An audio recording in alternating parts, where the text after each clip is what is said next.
ইন্ডিয়ার south ইন্ডাস্ট্রিগুলো just movie বানায় না, তারা একটা এক্সপেরিমেন্ট করে মুভি নিয়ে। এমন এমন টপিক বা এমন এমন ব্যাপারগুলো তারা মুভিতে ফুটে তোলে যা নিয়ে আমরা হয়তো কল্পনাও করি না যে এটাও মুভির মাঝে একটা টপিক বানানো যায়। তেমন এক মুভি আজকের এই কাহিনী। ট্রাই করেছে গল্পটাকে একটু আলাদা স্বাদ নিয়ে আসার, বাট আমার কাছে কাহিনীটা তেমন জমেনি। অ্যাকশন থ্রিলার জনরার মুভি, বাট স্টোরিতে আরো একটু জোর দিলে ভালো হতো। তারপরেও আমি চেষ্টা করছি যেন আপনারা বোর না হন।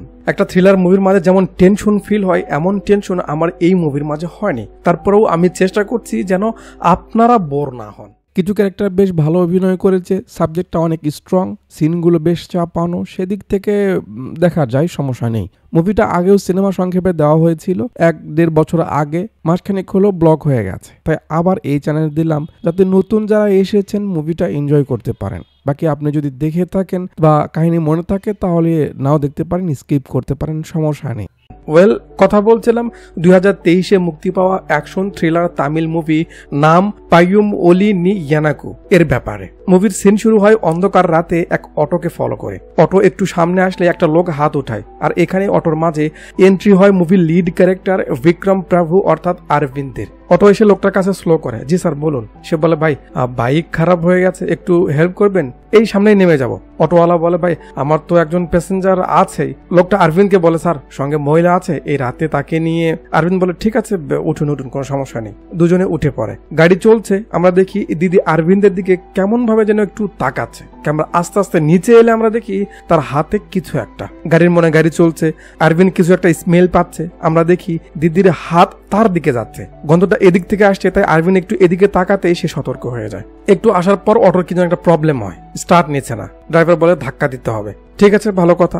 অরবিন্দ পিছনে দাঁড়ায়, এদের মাঝে চোখাচোখি চলছে। দিদি কথা বলে, ভাই কতক্ষণ লাগবে? আর সেই ফাঁকে ড্রাইভার একটা কি যেন অপরজনকে দেয়। অরবিন্দ হয়তো একটু আন্দাজ করতে পারছে, বাট মাথায় নেয় না। একটু পর সেই ছেলেটা রডটা দিয়ে অরবিন্দকে পেছন থেকে মেরে দেয়। দুনিয়াতে চলবেন কি করে আর বিশ্বাস করবেন কাকে? তাকে ধরে নিয়ে আসা হয়, তারপর একটা কন্টেনারের মাঝে ফেলে দিয়ে তার সবকিছু নিয়ে বন্ধ করে রাখা হয়। আর এখান থেকেই সিন কয়েকদিন পিছনে এই ঘটনার সূত্রে আসে। অরবিন্দের সঙ্গে তার ফ্রেন্ড কারনা একটা অফিসের বসের সঙ্গে দেখা করতে এসেছে। অনেকক্ষণ ধরে অপেক্ষা করার পর তাদের সময় আসে। এই অফিসের সার্ভারের সিকিউরিটির ব্যাপারে অরবিন্দ তাকে বলছিল। নেটওয়ার্ক কন্ট্রোলিং হেড আসে, সে বলে তাদের সার্ভারে অ্যাক্সেস করা এত সহজ না। মানে অরবিন্দ মূলত বিভিন্ন কোম্পানিকে তাদের অফিসিয়াল যে সার্ভার রয়েছে তার সিকিউরিটি প্রোভাইড করে, এটাই তার কাজ। অরবিন্দ বলে, স্যার আপনি অনুমতি দিলে আমি কি আপনার সার্ভারে হ্যাক করব? এরা অবাক। আর পরের সিনে আমরা দেখি তাদের কন্ট্রাক্টটা দেওয়া হয়েছে। আর অন্যান্য কাজ সেরে রাতে বাড়ি ফেরার সময় কারনা ড্রিঙ্ক নিতে এখানে থামে। অরবিন্দ বাইকেই বসে আছে, তার কানে একটা মেয়ের চিল্লানির আওয়াজ আসে। আশেপাশে তাকাই, দেখে কিছু নেই, নর্মাল থাকে। একটু পর আবার আওয়াজ আসে, আর এবার একটু লম্বা সময় ধরে। অরবিন্দ আওয়াজটা ফলো করে সামনের দিকে যাচ্ছে, দেখে সত্যি একটা মেয়ে চিল্লাচ্ছে। রোডের পাশে একটা গলি, সেখান থেকে আসছে। অরবিন্দ গুটি গুটি পায়ে সেদিকে যাচ্ছে, তার পায়ের সঙ্গে একটা তেলের বোতল লেগে যায়। আফসা আফসা আলোতে আমরা দেখি দুইটা ছেলে একটা মহিলাকে ধরে এনেছে। বোতলের আওয়াজ শুনে একজন আসে, এ কে বে তুই বে, যা বলছি। অরবিন্দ বুঝে যায় এখানে কি হচ্ছে, বাস মারা শুরু করে। দুজনকে মোটামুটি মার দেয়, তারা সেখান থেকে পালিয়ে যায়। তখন আমরা দেখি যে মহিলাটা আসলে নর্মাল কেউ না, একজন পাগল। মানুষ কতটা নিচে নামতে পারে, একটা পাগল মহিলাকেও ছাড়তে চায় না। এটা জাস্ট মুভিতে হয় এমনটা না, বাস্তবে কিন্তু এমন রহরহ ঘটছে। কারণ অরবিন্দকে সেখান থেকে নিয়ে যায়। সকালবেলা নদী নালার সৌন্দর্য দেখিয়ে সিন একটা স্লামে আসে। এন্ট্রি হয় মুভির আরেক ক্যারেক্টার এমএলএ আনামালাইয়া। এলাকার লোকজন তাকে অনেক মানে, অনেক সম্মান করে। সামনে ইলেকশন, সেটারই প্রচার চলছে। বক্তৃতার শেষে নেতা নাম ছিল। আমরা দেখি এখানে কিছু লোক তাকে মারতে রেডি হচ্ছে। সামনে গিয়ে হামলা করে, এই জাহেদ খান বুক পেতে দেয়। আবে হাত দিয়ে ধরলেও তো হইতো। যাক, সে মারা শুরু করে, বৃষ্টিও শুরু হয়, হয়তো মেরে যাচ্ছে। বাট কথা হলো, একটু আগে যে বুকে লাগলো সেখানে তো না রক্ত আছে না দাগ। যা কি আর করার। নেতা তার মারামারি দেখে হয়ে যাচ্ছে অবাক। তো ইনার নাম হলো জীবন, এমএলএর ছেলের মতো সবসময় তার সঙ্গে থাকে। মারামারি শেষে তারা চলে যায়, আর সিন কাট করে পরের দিনে এখানে আসে। দিদিকে সাজানো হচ্ছে। একটু পর এরা দুজন সেখানে আসে। অরবিন্দ একটা বক্স দিয়ে বলে, এটা তোর জন্য এনেছি। খুলে দেখে গহনা। তো এটা অরবিন্দের ছোট বোন দীপিকা, খুব ভালোবাসে। তার এঙ্গেজমেন্ট হয়ে গেছে, আজ বিয়ে ডেট ফাইনাল হচ্ছে। ইনি অরবিন্দের বাবা, ইনি মা। ছেলে তাড়াতাড়ি বিয়ে করে কাজ শেষ করে আমেরিকায় চলে যাবে, এই জন্য ডেটটা একটু যেন আগে আনা হয় সেটা নিয়ে কথাবার্তা হচ্ছে। যাক, একটু পর দিন তারিখ ঠিক হয়ে যায়। লিফটের মাঝে কথা বলতে বলতে এন্ট্রি হয় মুভির heroine, very beautiful, very cute, ভানি ভোজান অর্থাৎ উত্তরার। মায়ের সঙ্গে কথা বলছে, মা বিয়ে করা ছাড়া কি তোমার কাছে আর কোনো কথা নেই? বললাম তো আমি বিয়ে করবো না। তার মা বলে সে নাকি ছেলেকে তার অফিসেই পাঠিয়ে দিয়েছে তার সঙ্গে দেখা কর। কি আর করার, অফিসে আসতেই রিসেপশনে বলে, ম্যাম ওনারা আপনার জন্য সেই অনেকক্ষণ ধরে অপেক্ষা করছে। আমরা দেখি এরা, উত্তরা এদেরকে তার সঙ্গে আসতে বলে। যেতে যেতে সবাইকে কাজের ব্যাপারে কথা বলছে দেখে তো আরবিন্দ ভাবছে, বাহ সে তো খুব লক্ষ্মী মেয়ে, সব কাজ সামলায়। যাক, দিদি বলে তাহলে কি আপনি সিদ্ধান্ত নিয়েছেন? আরবিন্দ বলে হ্যাঁ, উভয় পরিবার রাজি, তাহলে সমস্যা কি? উত্তরা বলে তাই বলে এক দেখাতেই, মানে এখানে উত্তরা মনে করে তাকে যে ছেলে দেখতে এসেছে এরা বুঝি তারাই, বাট এরা তো এসেছে ম্যারেজ কন্ট্রাক্ট দিতে, মানে উত্তরা ওয়েডিং প্ল্যানার। এটা নিয়ে একটা কনফিউশন তৈরি হয়। পরে কার্নান বলে তারা তাদের বোনের বিয়ের জন্য এসেছে। উত্তরা সরি মরে বলে সে বুঝতে পারেনি। আরবিন্দ তাদের রেকমেন্ডেশন বলে। উত্তরা বলে বাড়িতে গিয়ে পরিবেশ দেখে ডেকোরেটের আইডিয়া করে আপনাকে জানাবো। সেটাই ফাইনাল হয়। রাতের বেলা জীবনের যে চেলা ছিল সে তাকে বলছে, ভাই তুমি এত রিস্ক নাও ভাইয়ের জন্য, সবকিছু করো তার জন্য, আর ভাই তোমাকে একটা পথ দিতে চাইছে না। কাকু আসতে তাদের কথা শুনতে পায়। জীবন তাকে একটা থাপ্পড় মারে, হারামি চুপ কর, ভাই যেটা বলবে সেটাই হবে। সে অবশ্যই ভালো ভেবে রেখেছে আমাকে নিয়ে, তুই এর মধ্যে নাক গলাস না। কাকু ডাকে, জীবন ভাই তোকে ডাকছে। পরের দিন সকালে উত্তরা আরবিন্দের বাড়িতে আসে। আরবিন্দ তার বাবা মার সঙ্গে পরিচয় করিয়ে দেয়। উত্তরা ডিজাইন দেখাবে, দীপিকাকে ডাকে, সবাই মিলে ডিজাইন দেখে। উত্তরা বলে সে বাড়িটা ঘুরে দেখতে চায় যাতে ডেকোরেট করতে সুবিধা হয়। আন্টি বলে যাও সমস্যা নেই, আমি কফি পাঠাচ্ছি। এদিকে আসে দীপিকা, একটু পর কফি নিতে যায়। এরা কথা বলছে। এখন এত কিউট একটা মেয়ে, ছেলে পেলের মনে তো you know what I mean. Deepika coffee নিয়ে এসে সেটাই ফিসফিস করে বলছে, কি ভাই লাইন মারছিস নাকি? উত্তরা বলে কি বলছো ফিসফিস করে? আরবিন্দ একটু ফানি কিছু একটা বলে যাতে উত্তরা হাসতে থাকে। আর কি, মেয়েরা হাসলে তো যেন ছেলেদের বুকে লাগে, ভাইয়েরও তাই হয়। পরের দিন থেকে বিয়ের কাজবাজ শুরু হয়। আর এই সুযোগে আরবিন্দ উত্তরার কাছে বা পাশে থাকার সুযোগ পায়। একটা মিউজিক দিয়ে দুজনার ক্লোজ হওয়া বা আরবিন্দের তাকে ভালো লাগার ব্যাপারটা দেখাতে থাকে। উত্তরার রিয়াকশন বা সবকিছু দেখে তো বুঝতেই পারছেন সেও আরবিন্দকে মোটামুটি পছন্দ করে। তো পুরো গানে অন্য সব সিনের মাধ্যমে আমাদের তাদের দুজনকেই দেখানো হয়। বিয়ের দিন সে তো শাড়ি পরে, আর কি আগুন ভাইয়ের বুকে জ্বলে। তো জলুক বাতি পুরুক তেল, তারপর দেখা হবে বাবার কত খেল। তো তারা সেদিকে লেগে থাক, সে অধিকার তাদের আছে। আমরা একটু সামনে যাই। কিছু ছেলেপেলে রাস্তায় একটা গাড়ি দাঁড় করায় সাহায্যের জন্য।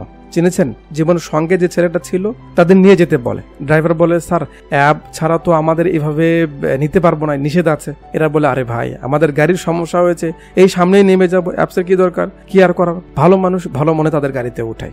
গাড়ি চলছে, এখানে কি যেন একটা দেখে এ বলে এটা কার জন্য? ড্রাইভার বলে আমার মেয়ের জন্য স্যার, এটার জন্য ও বসে আছে, আমি গেলে এটা নিয়ে তারপর ঘুমাবে। চলে আসে এখানে, ভাড়া না দিয়ে এরা নেমে যাচ্ছে। ড্রাইভার নেমে আসে, আরে স্যার ভাড়া যে দিলেন না স্যার। স্যার স্যার পেছন থেকে একজন এসে এর মাথায় মেরে দেয়। ভালো কাজের ফলাফল। মৃত্যুর শেষ প্রান্তে এসেও সেই লোকটা একটা কথাই বলছিল, ভাই আমার মেয়েটা আমার জন্য অপেক্ষা করছে। এদের মন গলে না, মেরেই ফেলে তাকে। তারপর টানতে টানতে সেখান থেকে নিয়ে যায়। সিন পরের দিন আরবিন্দের অফিসে আসে। আরবিন্দ সবাইকে তাড়াতাড়ি কাজ করতে বলছে যে প্রজেক্টটা তাড়াতাড়ি ভালো করে রেডি করতে হবে। তার ফোন বেজে ওঠে। উত্তরা ফোন করেছে। হ্যাঁ উত্তরা বলো, তুমি কি বিজি? আরবিন্দ বলে না না না একদম না, আমি ফ্রি, একদম ফ্রি। তাকে ডাকে, সে চলে যায়। উত্তরা তাকে নিয়ে একটা অনুষ্ঠানে আসে যার আয়োজন সেই করেছে, একজনের ম্যারেজ অ্যানিভার্সারি, তার জন্য। সেগুলো দেখায়, কথা বলে। এরপর সন্ধ্যায় দুজনে একটা কফি শপে যায়। সেখানে কফি শপে খায়, গল্প সল্প করে। আরবিন্দ অনেক কিছু বলছে তার হবু বউ নিয়ে, সে কি কি প্ল্যান করেছে। হুট করে বিদ্যুৎ চলে যাওয়াতে আরবিন্দ খানিকটা ঘাবড়ে যায়। উত্তরা বলে আরে পাওয়ার কাট হয়েছে।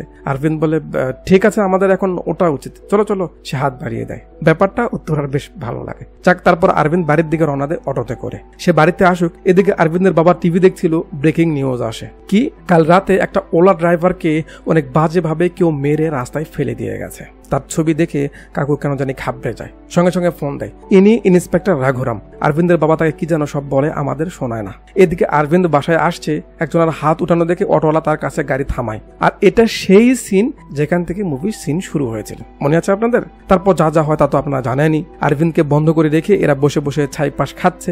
আরবিন্দের একটু হুঁশ ফেরে, চারদিকে ঘোর অন্ধকার। তারপর তার মাধ্যমে সিনটা ছোটবেলায় আসে। তার বাবা তাকে বোঝায় যে গাছ যখন সবে হয় তাকে তুমি যেদিকে উঠাবে সে সেদিকেই যাবে, বড় হওয়ার পর তাকে নড়াতে পারবে না। তোমার এটাই শেখার সময়। তুমি যদি মনে করো যে কোনো কিছুতে তুমি হারবে না, তাহলে তোমায় পরিশ্রম এখন থেকে করতে হবে। হতে পারে তুমি চোখে কম দেখো, কম বোঝো, কিন্তু এটা যেন তোমায় দুর্বল বানিয়ে না দেয়। আরবিন্দ ফুললি ট্রেন্ড হয়, তাকে সবকিছু শেখানো হয়। জাস্ট আমাদের বোঝানোর জন্য সব দেখানো হল, পরে সবকিছু বুঝে আসবে।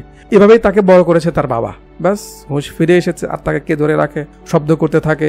এই কুমির বলে এ যা তো, শালার হুঁশ ফিরেছে, শেষ করে দিয়ে যা। এই ঘোড়ার মুখ খেতে খেতে আসে। দরজা খুলতেই আরবিন্দের কান খাড়া হয়ে যায়। আর কি, সে মারতে এলে আরবিন্দ তার তরমুজ ফাটিয়ে দেয়। এরপর আস্তে আস্তে বাইরে বের হয়, দেখে আগুন জ্বালানো সামনের দিকে, সেদিকে যাচ্ছিল। এরা হাতিয়ার বের করে তাকে মারার জন্য, শব্দ কানে আসে আর কি, যারা মারতে আসে তাদের সে মারা শুরু করে। মাঝে এরা একটু ঘিরে নিয়ে হামলা করে যাতে সে একটু চোট পায়। এরপর বাকি সবাইকে মেরে মুড়ে আলো ফলো করে কোনো মতে হাইওয়েতে আসে। পাশে তো ছিল, হেল্প চাইলে একটা ট্রাক থামে, তারপর তার থেকে ফোন নিয়ে কারনাকে ফোন করে, চলে আসে হসপিটালে। ডক্টর যেখানে আঘাত লেগেছে পরিষ্কার করে দিচ্ছে। কারনা তো রেগে যাচ্ছে, সে একাই কেন বের হয়েছে। এদিকে কাকু ব্যস্ত হয়ে পড়ছে, আরবিন্দ এখনো বাসায় আসেনি। কারনা ফোন রিসিভ করে, ও কোথায়? আরবিন্দ নিষেধ করতে করতে কারনা হুট করে বলে ফেলে হসপিটালে। শুনে তো কাকু ঘাবড়ে যায়। আরবিন্দ বাবাকে শান্ত হতে বলে, বাবা কিছু হয়নি, জাস্ট বাইক থেকে পড়ে গেছে, আমি ঠিক আছি, আসছি, বাসায় আসছি। কাকুর মন তো মানছে না। একটু পর কারনা তাকে বাড়িতে নিয়ে আসে। ভিতরে আসার সঙ্গে সঙ্গে কাকু ব্যস্ত হয়, কি হয়েছে, কি করে হলো, জাস্ট পড়ে গেছিলি নাকি কারোর সঙ্গে? আরবিন্দ বলে, বাবা কেন এত ভাবছো, এমন কিচ্ছু না, আমি ঠিক আছি, যাও তুমি ঘুমাও, যাও যাও যাও। কাকু তার রুমে এসে এসপি রাঘুরামকে কল করে বলে দেয় এই ব্যাপার, মানে আরবিন্দের ব্যাপারে বলে। বাকি আরো কিছু কথা হয় যেগুলো আমাদের শোনানো হয় না। সিন 2 দিন সামনে আসে জলিল কাকার কাছে যে কাউকে কিল হিম করছে, মানে তার বা নেতার বিপক্ষে কেউ গেলে সে তাকে মাইডা লাগে। বিকেলে এরা দুজন দেখা করে। উত্তরা এসে আরবিন্দের পাশে বসে, তারপর কিছু কথা বলতে চায়, খুব জরুরি, কিন্তু বলতে পারছে না। কখনো মুখে আটকে যাচ্ছে, তো কখনো আবার জিভ কাঁপছে। বুঝতে তো পারছেন এমন কখন হয়। আরবিন্দ বুঝতে পারে সে কি বলতে চায়। আরবিন্দ বলে, তুমি কি বলবা আমি আন্দাজ করতে পারছি, বাট তার আগে আমি তোমায় কিছু কথা বলতে চাই, খুব জরুরি, আগে আমার কথা শোনো, তারপর তুমি বইলো। আরবিন্দ বলে, ছোটবেলায় যখন আমি গ্রাম থেকে শহরে ফিরছিলাম, অনেক বৃষ্টি হচ্ছিল সেই দিন, আমি বাবা মা সবাই গাড়িতে ছিলাম। আমি চারপাশটা খুব ভালোভাবে এনজয় করছিলাম। বিজলির আলো বাবার চোখে লাগাতে তার থেকে গাড়ি কন্ট্রোল হারায়, আর অন্য গাড়ির সঙ্গে লাগার থেকে বাঁচতে গিয়ে গাড়িটা উল্টে যায়। এই অ্যাক্সিডেন্টে আমি আমার মাকে হারাই। আমার চোখে অনেক জোরে আঘাত লাগে। ডক্টর জানায় আমার চোখে কোনো একটা শক লেগেছে, আমি বেশি আলো ছাড়া আশপাশটা দেখতে পারবো না। তার মানে হলো রাতের অন্ধকারে বা হালকা আলোয় আমার দেখা সম্ভব না যদি পর্যাপ্ত আলো না থাকে। আমি তারপর থেকে অন্ধকার দেখে ভয় পেতে শুরু করলাম, কিন্তু বাবা আমাকে পরে অনেক সাপোর্ট করেছে। সে আমাকে কখনো বুঝতেই দেয়নি যে আমার মাঝে কোনো কমতি আছে। আমি জোর করে বাবাকে দ্বিতীয় বিয়ে দিই। তারপর দীপিকা আসে। ছোট মা আমাকে অনেক ভালোবাসে। আমার লাইফটা এমন। এসব তুমি তোমার মায়ের সঙ্গে শেয়ার করো, তারপর যদি তিনি রাজি হয় তাহলে তুমি আমাকে জানিও, আমি তোমার কলের অপেক্ষায় থাকবো। এ বলে আরবিন্দ সেখান থেকে চলে যায়। উত্তরা চিন্তায় পড়ে যায়, এটা তো সমস্যা, কি করবে।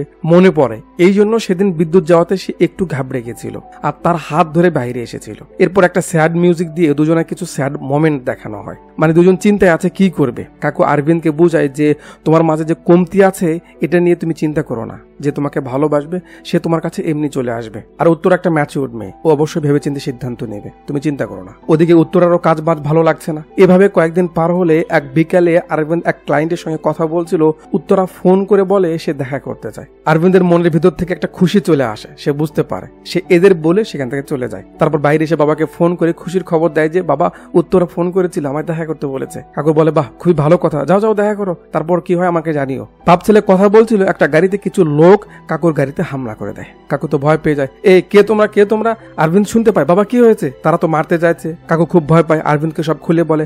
আরবিন্দ তাড়াতাড়ি তার লোকেশন শেয়ার করতে বলে, কাকু করে দেয়। সঙ্গে সঙ্গে আরবিন্দ রওনা দেয়। গুগলের দিদি বলছে কত দূর আছে আর ডিস্টেন্স। আরবিন্দের বাবা তাদের কাছ থেকে পালানোর চেষ্টা করছে। সময়টা সন্ধ্যার একটু আগে ছিল, তাই একটু পর সন্ধ্যা নেমে আসে। এরাও কাকুর গাড়ির সামনে এসে দাঁড়ায়। কাকু তো দৌড় দেয়। এদিকে আরবিন্দ পড়ে যায় বিপদে।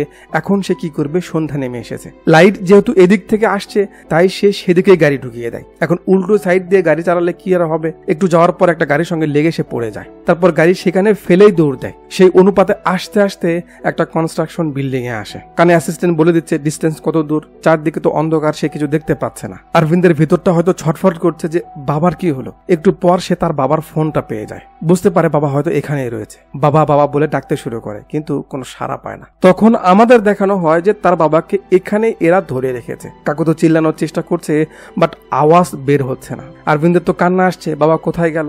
কাকুকে মেরে দেয়। এই সময় তার হাতে যে একটা ব্যাট ছিল সেটা একটু আওয়াজ করে ওঠে, যেটা আরবিন্দের কানে পড়ে। বাট সে তো দেখতে পাচ্ছে না। এরা কাকুকে ফেলে দিয়ে সেখান থেকে চলে যায়। আরবিন্দের একটু সন্দেহ হয়, সে সেদিকে যেতে থাকে। হালকা আলো সামনে মনে হচ্ছে, তাই সে সেটা ফলো করে সামনের দিকে যেতে যেতে তার পায়ের সঙ্গে তার বাবার লাশটা বেঁধে যায়। আরবিন্দ হাতিয়ে দেখে, তারপর বুঝতে পারে এটা তো তারই বাবা।